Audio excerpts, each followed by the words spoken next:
The entire office froze as the CEO's voice echoed through the halls. Everything's gone.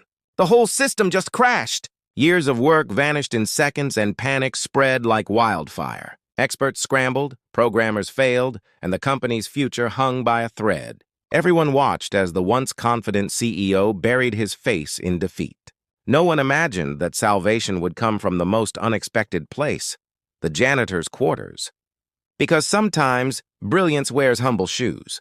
But when the truth came out, it didn't just fix the system. It shattered prejudice. Ethan Cole was a man who lived for perfection. As the CEO of one of the city's top tech firms, his world revolved around numbers, deadlines, and spotless presentations. To his employees, he was intimidating but fair, a man who believed in efficiency above all else. Yet beneath that polished exterior there lingered a quiet arrogance, a belief that intellect came only from certain places and certain people. Every morning the office gleamed under fluorescent lights, thanks to Maria, the maid who arrived before dawn and left long after everyone else. She was quiet, kind, and invisible to most, moving through the halls with the patience of someone used to being overlooked. Her teenage son, Jamal, often waited in the lobby after school, quietly doing his homework while his mother finished her shift. No one really paid him much attention, not even Ethan. That Friday began like any other.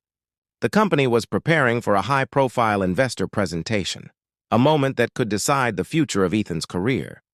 The atmosphere was tense but controlled the way he liked it. Screens flickered with code, and engineers whispered about the new software demo scheduled for the next morning. Everything seemed in place, but fate rarely announces its plans. What started as a normal day would soon spiral into chaos. Within hours, the system that held the company's most valuable data, months of progress, millions of dollars in contracts, would crash without warning.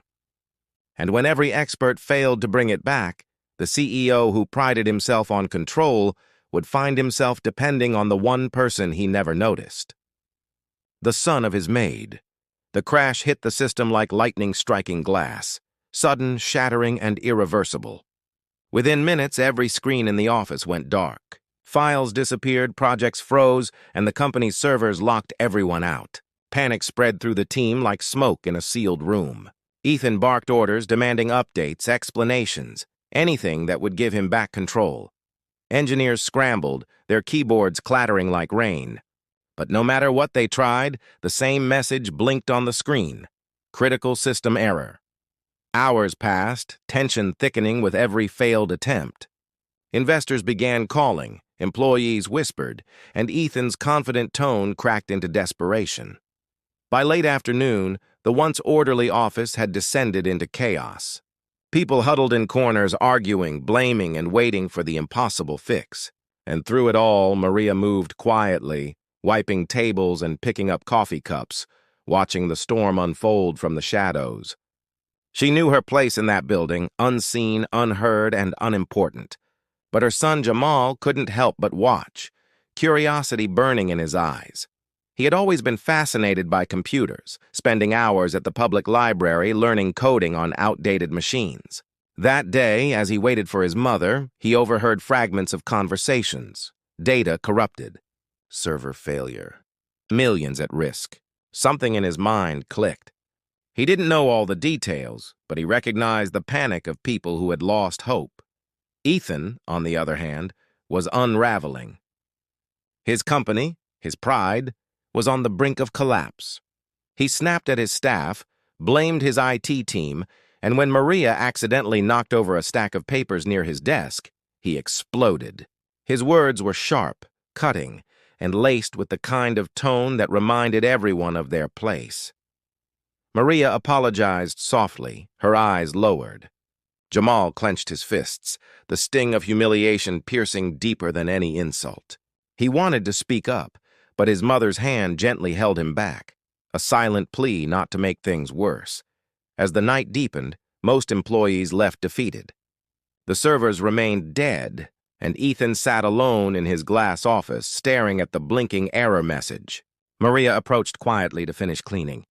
Jamal stood at the doorway, his eyes fixed on the frozen screens. "Mom," he whispered, "I think I can fix that." She hesitated. Jamal, no, it's not our place. But something in his voice made her pause. He stepped forward slowly, his mind racing with possibilities. The CEO barely noticed him at first. A teenage boy in worn-out sneakers, standing amid the wreckage of a multi-million-dollar company. But when Jamal sat down at a computer and began typing, the faint sound of keystrokes filled the silence. For a brief moment, Ethan wanted to laugh, but he didn't, because on one of the monitors, lines of code began to move. And then, for the first time in 12 hours, something changed. A flicker of hope returned to the room, though no one yet realized that this moment, born out of chaos and bias, would expose more than a broken system. It would expose a broken mindset. The soft hum of the computer filled the silent room as Jamal's fingers danced across the keyboard.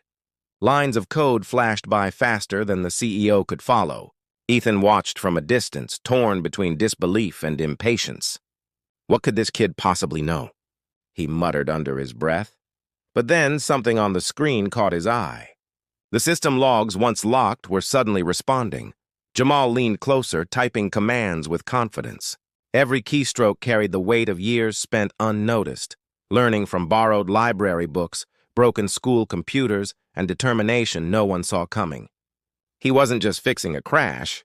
He was rewriting every assumption that room had about him. Minutes passed, the tension unbearable. Then, with one final command, the monitors flickered and came back to life.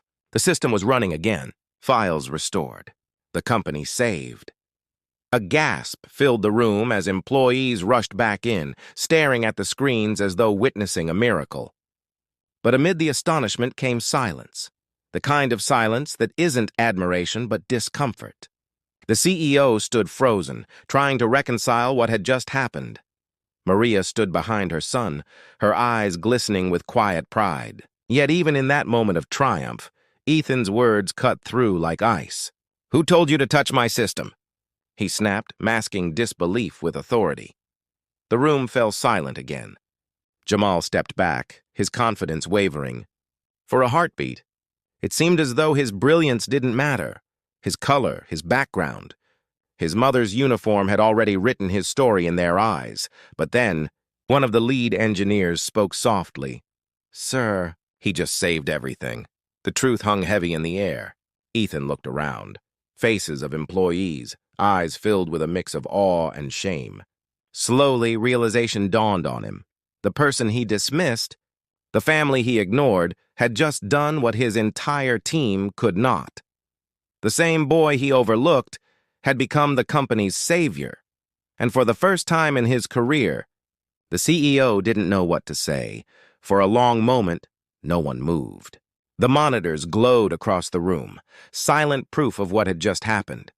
The impossible had been done, not by a high-paid expert or a senior engineer, but by a teenage boy in worn sneakers whose only connection to the company was his mother's cleaning cart.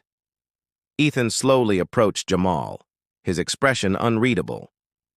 Pride wrestled with shame in his eyes. Every assumption he'd built about intelligence, status, and worth crumbled in that instant. He had spent years leading a company that valued innovation, yet failed to recognize brilliance when it didn't come in a suit.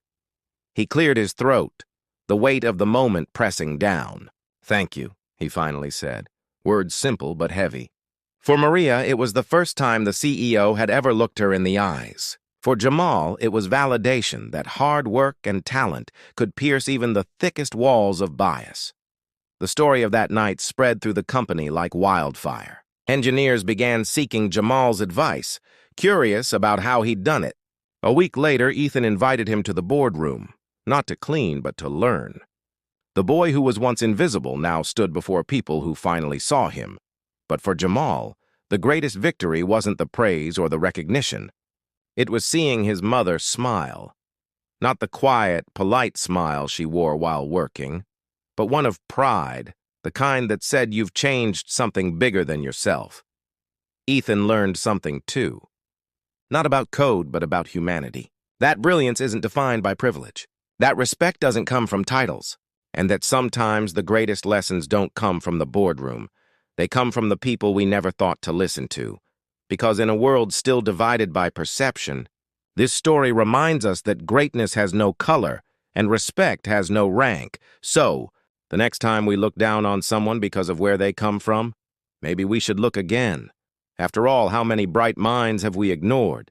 Simply because we never bothered to see them?